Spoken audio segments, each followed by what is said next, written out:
జనసేన జయకేతనం సభలో వైసీపీకి strong counter ఇచ్చారు పవన్ కళ్యాణ్. అసెంబ్లీ గేటు కూడా తాకనివ్వమన్నారు. కానీ ఇప్పుడు 100% స్ట్రైక్ రేట్ తో గెలిచామన్నారు.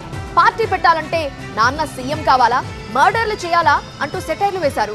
అంతేకాదు 11 ఏళ్ల జనసేన వార్షికోత్సవాన్ని 11 సీట్లు గెలిచిన పార్టీకి అంకితం ఇస్తున్నారని చెప్పారు. సభలో పవన్ కళ్యాణ్ పంచ్ డైలాగులు పేల్చారు. మళ్లీ పార్టీ పెట్టిన తొలినాళ్లలో తన ప్రసంగాలను గుర్తు చేశారు. వాడివేడి డైలాగులను డైనమైట్లలో పేల్చారు. ముఖ్యంగా వైసీపీకి స్ట్రాంగ్ కౌంటర్ ఇచ్చారు. అసెంబ్లీ గేటు కూడా తాకనివ్వబోమని తొడలు కొట్టిన వాళ్ల తొడలు బద్దలు కొట్టామన్నారు పవన్.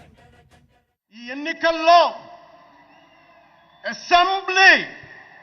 అసెంబ్లీ గేటును కూడా తాకలేవు అని మనల్ని సార్ ఇదిగోండి నా రెసిగ్నేషన్.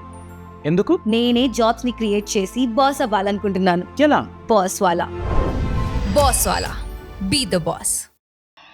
ఛాలెంజ్ చేసి సరిచిన ఆ తొడల్ని బద్దలు కొట్టాం. ఏం చేశాం? బద్దలు కొట్టాం. 100% స్ట్రైక్ రేట్ తో ఎన్నికల్లో గెలిచి దేశమంతా తల తిప్పి చూసేలా చేశామన్నారు జనసేన అధినేత పవన్ కళ్యాణ్. దేశమంతా తల తిప్పి తిరిగి చూసేలా 100% స్ట్రైక్ రేట్ తో ఘన విజయం సాధించాం. ఎన్డీఏ కూటమి ప్రభుత్వాన్ని నిలబెట్టాం. ఈ రోజు జయకేతనం ఎగరేస్తున్నాం. జనసేన 11 ఏళ్ల వార్షికోత్సవాన్ని 11 సీట్లు గెలిచిన పార్టీకి అంకితం ఇస్తున్నామని తెలిపారు పవన్ కళ్యాణ్. ఇది మన 11వ సంవత్సరం. వారు 11కి అంకితం చేశాం. సినిమాల్లో నటించిన వారికి రాజకీయాలపై అవగాహన ఉండదు అన్న వాళ్లకు తనదైన స్టైల్లో కౌంటర్ ఇచ్చారు పవన్ కళ్యాణ్. పార్టీ పెట్టాలనుకునే వాళ్ళు భూమి మీద ప్రత్యేకంగా పుట్టాలా అంటూ సెటైరికగా చురకంటించారు.